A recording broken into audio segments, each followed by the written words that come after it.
And you may find yourself listening to an unsuccessful album, and you may say to yourself, why did they make this?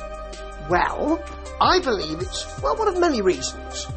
They wanted to continue with Talking Heads. There had been some kind of split with what many consider to be the mainspring of Talking Heads. I'm not sure that's the case. And reading Chris France's book, Remain in Love, his autobiography, certainly he views it that way. This, of course, is the album terribly titled No Talking Just Head. Terrible. And it's Chris France and Tina Weymouth, of course, with Jerry Harrison. Yes. And there's only one member of Talking Heads that isn't there. So they've got an enormous amount of special guests to do the vocals. I listened to this at the time. I listened to it when it came out, actually, in 1996, if I remember rightly. It was quite vilified by the press in a sort of, well, this is not really Talking Heads, is it? How dare they? That sort of thing. Quite a lot of that. And I thought, pshaw.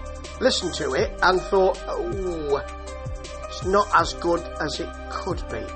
It's a bit like listening to the Talking Heads canon and then listening to, and when you get to True Stories, thinking, both of the iterations of that, thinking, I don't know, that sort of thing. I think that way about Bits of Naked as well, actually, the final album. Anyway, I listened to it again, because I'm a glutton for punishment, folks, frolics, listeners of Steve's First Rambling Reviews, so many of you throughout the globe. And I wanted to see if there was any opportunity to reappraise it and say, do you know what? It's a slumbering giant and an overlooked gem, this. Both slumbering and overlooked. It's neither of those things, I'm afraid. It really, it sparks into life occasionally.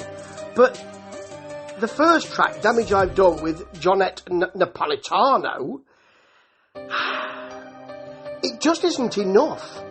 Although you've got the ticking synth and the easy guitar and it's a kind of narrative vocal, it's got a big aimless chorus, and you can't do that. So many bands fall into this trap. Can't do that unless you're going to give us something else to move on to. Oh, that may be an aimless chorus, but however, they've got this as well. You have to give us something else, and they don't on that track. And that's, I suppose, what the basis of the Tom Tom Club is. But that's got an interesting basis to it. But the Tom Tom Club has an interesting basis to it, which I really like. Not everybody likes that, but I don't mind, although sometimes with the extended tracks, when they are even more extended by remix, I'm thinking, could do with this just coming off this right now. They do mine one seam a lot of the time. I just like that seam, you see. But that doesn't work with Damage I've Done. Michael Hutchence is around for The King Is Gone. Even he can't really make this something extremely special. It tries to get there with the squelchy backing and a lovely funky bass from Tina Weymouth. And there are some sax blaring, clipped horns. It sounds a bit like Naked. Neurotic funk in there, which sounds a bit like Talking Heads. And the guitar's skating along. Jerry Harrison's guitar with a great bass. It could be something special. With that dramatic vocal, it works. It's not quite there, but it's getting there. The track itself, title track, No Talking Just Head, I still hate that title, with Debbie Harry on vocals, is a kind of reggae bass and an easy vocal. It sounds like it's dashed off. It does sound like, that'll be okay, that'll do, that's fine. It probably isn't, they probably worked on it for so long, but it doesn't sound that way.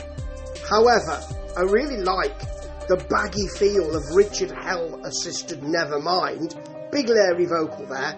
Quite like the Maria McKee lilting vocal, because it juxtaposes on No Big Bang with a really racy, dirty feel. That dirty guitar floats by as if to say, oh, doing a lilting vocal, are you? I'll just dirty it up a bit. There's not much else to it, but I like Tom Tom Club. I like what there is. Now, Sean Ryder is in. It's there. He's in, and don't take my kindness for weakness. Sounds a bit kind of bongos and toasting, and I thought, it's not going to stay here, is it? I couldn't remember it. But then the dirty riffs come in, and it really pushes along. It's a great brew. It's quite a cacophony, quite a cacophony, but I like it a lot. The best track is coming up. Before then, though, we've got 80s art pop, disconnected vocal, brittle funk guitar, No More Lonely Nights is not like the McCartney. No more lonely nights. Yeah, less said about that, the better. It's not great. A bit like that McCartney track. It's not great. It's an 80s art pop track, and that's becoming popular again now. In 96 it wasn't. Punk Lolita, though, with Debbie Harry, is just best thing here by a long way. I love the sloganeering vocal that she's got, with a tight and bass-led funk. A sunny synth line comes in just to jolt you out of things. There's an insistent guitar and a slithering bass. It's just great. Kind of track, cries out for remix galore. And then the penultimate track has got my favourite lyricist and musical icon for me, Andy Partridge, in it, so I'm bound to like it. I don't feel I can really comment on the song because it sounds great, but it's Andy Partridge. It's called Paper Snow, which is a title that sounds Andy Partridge, so I love it. I've got to make that caveat. I'm caveating it crazily. It's got a tight and whispering feel in the middle of it, and there's a kind of that kind of falling, surging, leading, declamatory vocal that Partridge does so beautifully. He's all over this verse. The verse has actually got a bit of reggae in it, to be honest. And then there's a feeling, it comes down to try and find its way back into that surging again, as if it needs it. I love this track, but that's not to say that it's just because it's Partridge. It might not be very good. I'm saying that because everything Partridge does, even the later stuff, when he stopped being part of XTC, I'm thinking, that's just a sketch. I'm still loving it. So, this album, is it any good? No, it isn't, I'm afraid. It's got moments where I think, that's really rather fine. But it needs to be more than that. It needed to be more than that to get over well, David Byrne seems to be doing all right. We're going to have a go now as well. Well, this is what you produced, is it? It's that kind of thing. It's a shame, because these three talents are huge, and those singing talents they've got are huge. It doesn't quite come together. So I won't be revisiting it again, but David Byrne's first solo album proper, I think that's right for re-evaluation. Don't you? Ta-ta.